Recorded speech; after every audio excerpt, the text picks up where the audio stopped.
What up, Stalemates? Here we are back. Another weekly episode, Stalemates Weekly. I think we're going to drop the T because we're just going to talk about whatever happened in the past week of wrestling. So let me know what you guys think of that. Before you watch this video, give it a thumbs up, subscribe, comment, all that. We need to let YouTube know that you like what you're seeing so that way they'll suggest ourselves to more people.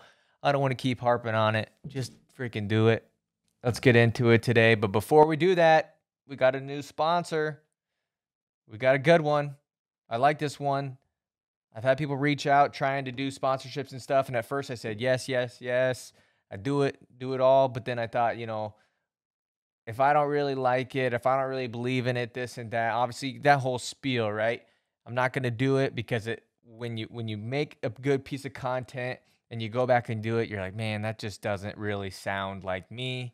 That doesn't really sound right. And the last thing I want to do is do anything that's going to harm my relationship with the audience when they can tell, because you guys can tell more than anybody probably if it's something that I'm truly into or something that I'm not. So I was approached by these guys, and as soon as I heard about it, asked around, wanted to do it.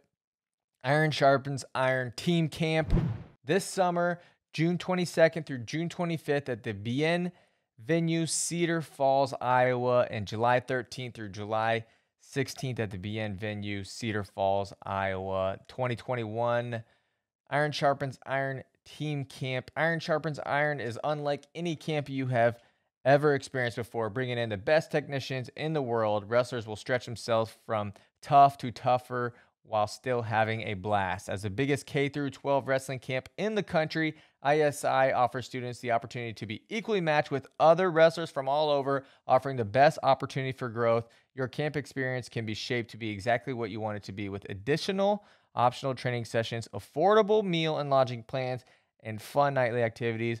We guarantee you and your team will be counting down the days until your next ISI camp visit. Okay, go check them out in the link down below. Click the link, check it out. If you're a wrestler, if you have a wrestler in your house that needs to get better, say, hey, quit being a scrub. Go check out Iron Sharpens Iron Team Camp this summer. Also, of course, the Barbarian Boys, okay? Go check out Barbarian Apparel for all your custom apparel needs.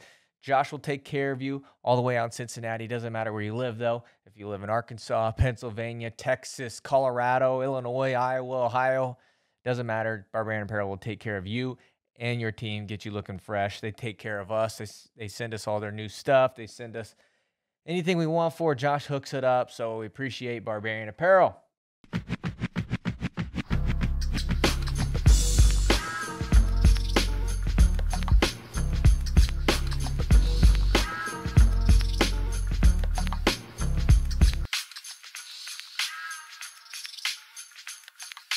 Okay, first of all, let's talk about the Tom Brands hot mic situation. I think people are making this a bigger deal than it really needs to be or really is. So I originally saw the clip from my man DPS Breakdowns. He posted the clip. I think he just pulled it off the broadcast.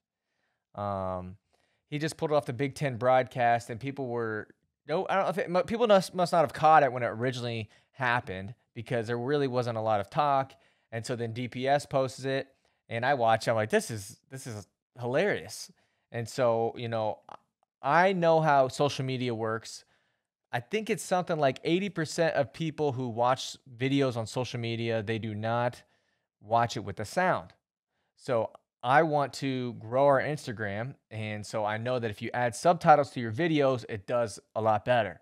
So what I did was I put subtitles to it, posted it on our Instagram, and it's by far one of the most popular things we've ever posted. Let's see here. Close to 2,000 views. It'll be 2,000 views probably by the time you see this, which is good for us because we don't hardly put that much effort into our Instagram. We are trying a lot harder lately, but 550 people sent it to somebody. 119 profile visits for us, 77 bookmarks. Anyways, it went crazy. And when Dan originally had posted it, I don't think as Dan DPS Breakdowns, I don't think it really did that much. I think, I could go back and look and scroll through and try to find it, but it didn't, nothing really. He got 127 likes, but he does have a smaller following than us, and this isn't to knock him at all. But what usually I mean, that's enough to really go viral. The comments really didn't. I mean, they were kind of, saying whatever, saying this is amazing, kind of back and forth. But then once I posted the subtitle clip that we made, so we're not the ones that really put this out there. One, it was on the Big Ten Network broadcast, which is, probably the most watched tournament so far this year. Will probably be the most watched outside of Nationals after Nationals is over. So it was on the Big Ten Network broadcast. Then the clip gets posted on Twitter, and then we added subtitles. And once the subtitles got added and it got put on Twitter, that's when things really went crazy. Ben Askren retweeted it right away. And after that, the clip now for me has 674 likes, 92 retweets, 36 quote tweets. And I'm kind of going through some of the stuff. I'm trying to gauge, and most of the people that are commenting on this or giving their commentary, their take on this whole thing, the hot mic situation, are like they like most people know who Tom and Terry are. So it's just funny. If you already know them, it's funny. But then there's people saying, this isn't good for recruiting. This is, imagine, and all respect, I believe as Nick Ryder said, if this happened in other sports, something like there'd be a suspension. Yeah, it'd be the lead story on all the news or whatever. And then it got me thinking. I don't think it's as big of a deal as most people think. It's becoming a big deal because we never, like in wrestling, we don't ever get, ESPN or CBS or Big Ten Network to mic up coaches. And this is how they talk. Not all of them. Mark Hall jumped in the chat and said, Kale just is over there yelling, shoot. But Tom and Terry aren't alone talking like this. And if you're surprised or if this shocks you or whatever, do you not know that these guys are wired differently than you and me? That's what you get. That is what you get when you get Tom and Terry. They are 100% who they are at all times. And I don't think it's a bad thing. I think it's a great thing. You have to be authentic. If I'm an athlete or anything, not even an athlete, but if I'm anything in life, if I'm going to work for somebody, if I'm going to get coached by somebody, I want them to be 100% them than rather be some sort of snake in the grass or somebody who's not them. They are who they are. I've met Tom once when we did the interview. I met him like not even, probably 20 minutes before my first question in the interview. You can go back and watch it. It's our most watched video we've had. But from the time Tom walked into where we interviewed him and the time Tom left, he was him, 100% him. And I don't actually think Tom was the one who said that. I think it was actually Terry. I don't know that, but it sounds a lot like him. It could have been a fan. That sounds just like him. Who knows? But it's 100% them. And then back to the point of, if this happened in other sports, whatever, this does happen in other sports. If you've ever watched a football game, it happens a lot in other sports. It happens probably more in NBA and NFL combined or individually than it does in wrestling. I don't think I've personally ever witnessed a coach get ejected in a wrestling match. I don't think I have. Not one time. I've been to a ton of different college wrestling meets. I've been to a ton of high school. I don't think I've one time seen somebody get ejected. And I don't think that's necessarily on the refs. I just think for the most part, coaches are pretty tame in the corner. When you see in the NBA, coaches getting held back by their own players from supposedly going out and trying to fight the refs or the opposing coach, whatever. Like, that is extreme. And people don't really care when that happens. Like, yeah, it might be, on the highlight reel on SportsCenter the next day. Ed Orgeron, or whatever, how are you saying it? Ed Orgeron? Ed Orgeron for LSU said, "Roll Tide, what? You." And no suspension. I think he went on to win a national title that year, or maybe that was a national title game. I don't know, but people laugh. So I get it. It's not for everybody. Not everybody wants, a coach like that, or not everybody subscribes to that. That's kind of the Tom and Terry way, or the Iowa way, is you either love them or you hate them. They're polarizing. And to me, this doesn't really change my opinion of Tom or Terry at all. And I'm not even an Iowa fan. I'm an Iowa State fan. You guys know that. And today, South Dakota State fan. But let's not make this a bigger deal than it is. I find it funny. somebody said, "How is this cool?" I don't say it was cool. I think it was funny. Like this is just like this just proves that Tom and Terry are wired differently. Both of them are wired differently. You can tell Nelson wired differently. Hawkeye fans or Hawkeye supporters, whatever, wired differently. Just like Penn State or whoever else, everybody's got their own niche. This is them. They're passionate. They're loyal. They're diehards. This is what the sport needs. You need all these different characters. You need the Penn State's people who are, they're kind of more, well, I don't want to say, they're kind of elitist in a way. Then you got Hawkeye fans who are gritty, polarizing, whatever. You got all, Oklahoma State fans, Southern, shoot 'em up, bang, bang, all that. This is just another character in the game. Let's move on. All right, next up, Life University breaks Grandview's win streak. I don't know how many years in a row it was, but I do know that Nick Mitchell has been just running in AIA for like 10 years or so.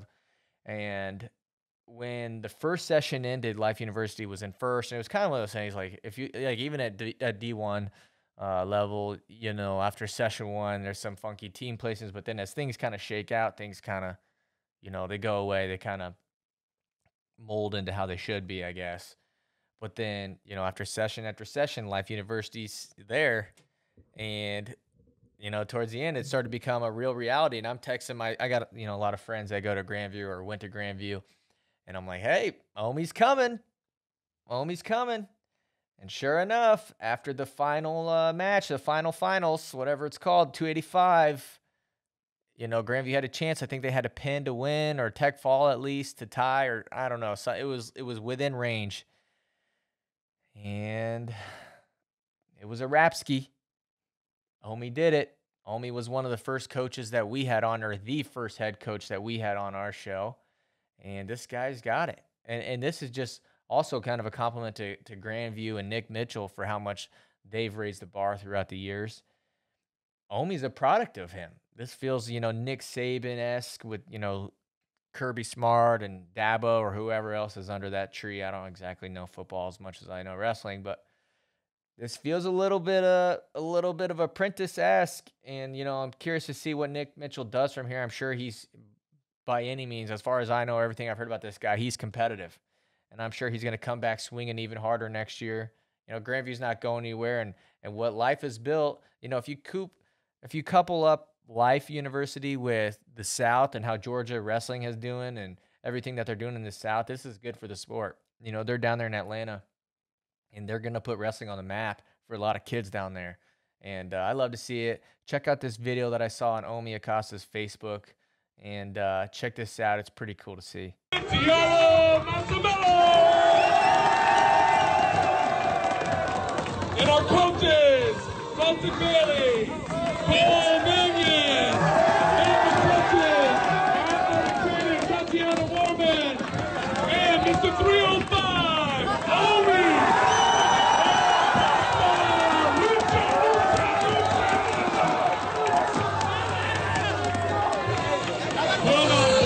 All right, moving on next. The AJ Ferrari final. Honestly, this might have been the highlight of my weekend. Not that I'm the world's biggest AJ Ferrari fan or anything. I think he's fun to watch. I think he's entertaining. I think he's great for college wrestling. But what I enjoyed most was AJ Ferrari is going against Buchanan from Wyoming, and Buchanan is a good wrestler, talented wrestler. Obviously, made the finals. That whole weight class was stacked at 197 in the Big 12. But AJ Ferrari, I think from the minute the whistle blew to the final, like even in the final 2 seconds, he was trying to get the major because he had to get bonus points to get the outright title for the Cowboys. And from the minute he went out there to the second it was over, he was trying and trying and trying. And what I liked about it was you don't see a lot of mid-match, crowd pump-ups or celebrations or whatever, antics, whatever you want to say. He was like trying to get the crowd pumped up. There's limited capacity in there, but imagine if that place was full to the brim at the Bach Arena down in Tulsa, what that would have been like. I think by the end of AJ Ferrari's career, he's probably going to earn himself, a spot in Oklahoma State history. And you know, they had the whole AJ Ferrari father cam or dad cam the whole time it was up there. He almost got as much airtime in the finals as AJ did. But man, it was cool to see. It's cool to see, you know, I think a lot of college wrestlers, they have this moment in their career where they go from being this freshman to, hey, this guy's a star. And you know, he's had a ton of moments so far, whether it's going at Ben Askren or Jordan Burroughs or Gable Stevenson or whoever it is. You know, even the viral TikToks and this and that. But this was something on the mat that I think won over a lot of fans. And I didn't know. I wrote this in the All Electric First Team article. I didn't know if he'd come back from Thigh Pride Gate or going after Jordan Burroughs. But I think, you know, after this match, after this performance in the finals, I think he earned himself a lot more fans. Gable Stevenson, Mason Paris. I think it was kind of underwhelming. You know, just from a fan perspective, it's underwhelming because it's almost like the same thing with Spencer Lee in his division. Is it's Spencer Lee and everybody else, and Spencer Lee doesn't even have a Mason Paris. In my opinion, he doesn't have a Mason Paris in his weight division that we can kind of like look forward to that match. Like, there's really not a guy at 125. Maybe Sam Latona, like we're excited to see, but after seeing what he's done to everybody else, it's like, okay, like just give him the trophy already. You know, he did get taken down, but after that, it was like, okay, you know, now what? But the Gable Stevenson Mason Paris thing, it's like we thought we had this matchup that we all thought was gonna be, you know, the next Gable Stevenson Kassar or whatever, but it ended up not really being that close. Not at any point or any moment was Gable ever in danger. I don't think at any moment he was ever worried. Uh, you know, at the end he cut his promo. You know, cut off. Who was that guy? Who was the guy, the Big Ten announcer interviewing him? I don't know his name. I've never seen him before, but you know, he kind of cut it off and ran. I did like that. That was kind of cool. It's the Gable Stevenson show. What are you gonna do? You can't stop it. If you don't like him being a heel and doing all that, what are you gonna do about it? Not a damn thing. Real Woods, Last Chance Open. Okay, I tweeted the tweet, the dresser laughing thing. Where's the outrage here? And I think what you're gonna say is, well, when Dresser did it, he went out there and had his guys take forfeits to his own wrestlers. And Dresser's story, he says, you know, well, that wasn't supposed to be the case. Julian Broderson got a car accident. Someone else was sick. Yada yada yada. But that was different because the Last Chance Open that Dresser held that everybody got so mad about, he was doing that to get win percentages at that time. It wasn't a match minimum thing, at least in my memory. It was out there, hey, we need to go get win percentages up. You have to have at least 70% win percentage to get a spot or an allocation, whatever. And it's the same thing with Real Woods, but except for win percentages, because it's this COVID year, he just needed another match. So he goes out there and wrestles the same guy twice. I don't understand how that's not gaming the system more than what Dresser did, but there's not a single negative tweet, at least that I've seen, about this. And I'm not hating on it. I backed Dresser when it happened. I'll back Borelli for doing this. But come on. I know Twitter's full of hypocrites and people want to just play favorites and you know, Stanford's, you know, what they're going through. I think they should be thrown a bone. They're getting freaking, I don't even want to say it on air, but the hypocrism or the hypocrites, whatever, is just mind-blowing to me. Dresser gets portrayed as this bad guy all the time, or at least, you know, I'm always like on the defense for him, but I'm just an Iowa State fan. But to me, there was not anybody who cared about this at all. So are we going to change the rule? You know, the rules are changing, whatever. We're going to change the rule so you can't game the system anymore. Or, I mean, it's a COVID year, so it's probably not going to happen again. But I mean, are we just, we're going to, some people get a pass, some people don't. That's just life. Okay, the last thing here, PD3 no-showed at Mateo Pelicon. So he went out, wrestled one match, lost, and then didn't show up for the rest of his matches or match. I don't know. I didn't really get to watch Mateo Pelicon, honestly. I had to work all weekend pretty much, and then I tried to spend any minute I can watching the Big Tens and Big 12s. And I'm a team folk style guy. I've been a team folk style guy from the jump. You guys know this. And I've tried to pay attention to this PD3 thing. I made the video last week or 2 weeks ago about where we're at with him. Is he coming back? Is he not? Obviously, he's back. I didn't believe it until he was on the plane, and then whenever he posted a video like at the place, he's back. I feel like people didn't talk about it as much. They talked about him not wrestling, but nobody really talked about him coming back, which is kind of a shocker for most people. But I'm interested to see why he didn't wrestle the final two matches. Did he get injury defaulted? Like, was he injured or something? He doesn't. I don't know if he's got like coaches or something to like have a coach go up and tell whoever. I don't know. I'm kind of speaking, off the cuff here about this, but did he not have a coach or somebody to go up and tell whoever UWW like, hey, he's injured, he's not going to wrestle? Did he just not show up? Did he just get there and say, maybe I'm not in as good a shape as I need to be? I'm not going to go out there and embarrass myself or whatever. I don't know. I don't know. I guess we'll find out come Olympic team trials what happens with him. It's interesting. I'm still interested in the story. I want to see how it all plays out for him in the end. I think he's back to being unattached assassin. I don't know. I didn't really look up or do any research on who he's wrestling for, who his coaches were. I saw he had Ben Provisor. Took a picture with him, but I don't know. That was interesting. It'll be interesting to see if he shows up at World Team Trials next month down in Texas. Anyways, if you guys like this episode, give it a thumbs up, drop a comment down below. Let me know what you think. I'm not mad at anybody who, I know this episode might have seemed like I was coming off a little bit defensive or whatever. I'm not mad at anybody who thinks, Tom Brands or Terry Brands is a clown for that or whatever. I'm not mad at anybody who doesn't think the Real Wood situation is different from the Kevin Dresser situation or anybody. I'd like to hear you guys' opinions. So drop a comment down below. Let me know what you think. Check out Iron Sharpens Iron Team Camps. Check out Barbarian Apparel in the links down below. Peace, guys.